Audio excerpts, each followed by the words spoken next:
आता बनवूया झटोलीच्या फुलाची भाजी।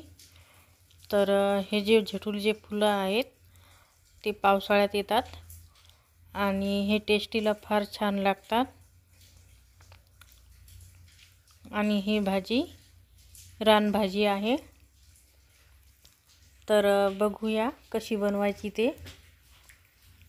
तर येथे कढई तापत ठेवलेली आहे। कढई तापली की यामध्ये तेल टाकायचं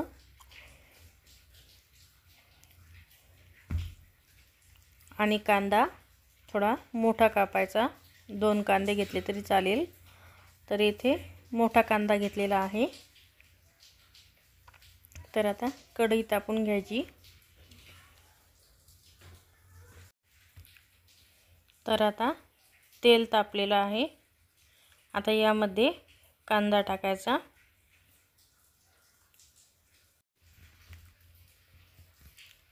तर इथे कांदा टाकत आहे। आता हा कांदा लाल कलरचा होईपर्यंत तळून घ्यायचा।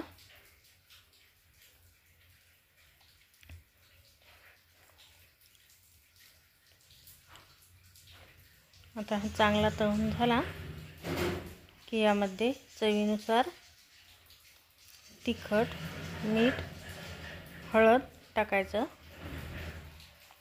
आणि ही भाजी अंड्याच्या चटणीसारखी लागते आणि चवीला फार टेस्टी असते।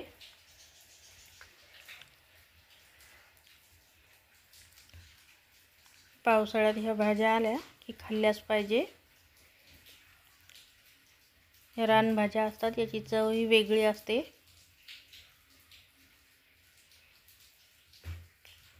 तर कांदा तळतच आहे। तर आता कांदा तळून झालेला आहे।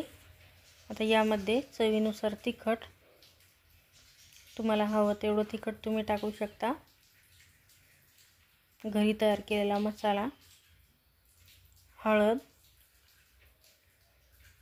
आता हे सर्व तळून घ्यायचं आहे।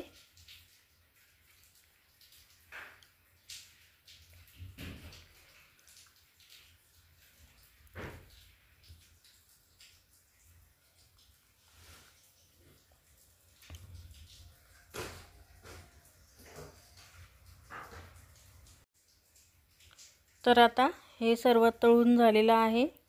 येथे झटोलीचे फुलं आणि काही कळ्या आहेत ते निवडून घेतलेले आहेत। तर आता याच्यामध्ये टाकायचं कांद्यामध्ये।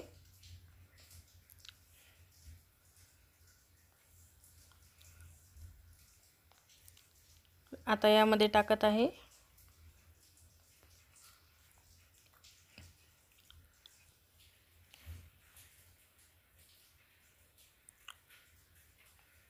आता हे टाकून झालं की फिरून घ्यायचं।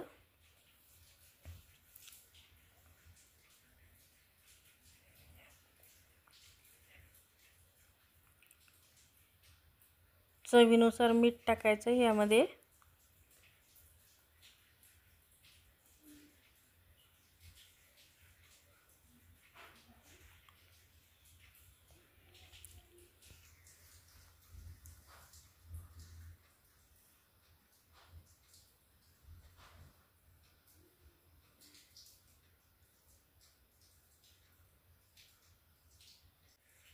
आता झाकण ठेवून 5 ते 6 वेळेस वाफ काढून घ्यायची। तर बघा, असं झाकण काढून वाफ काढून फिरवत राहायचं आणि परत झाकण ठेवायचं।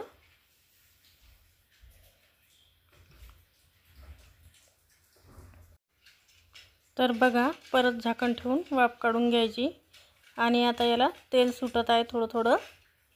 तर असं तेल सुटू द्यायचं आणि परत झाकण ठेवायचं।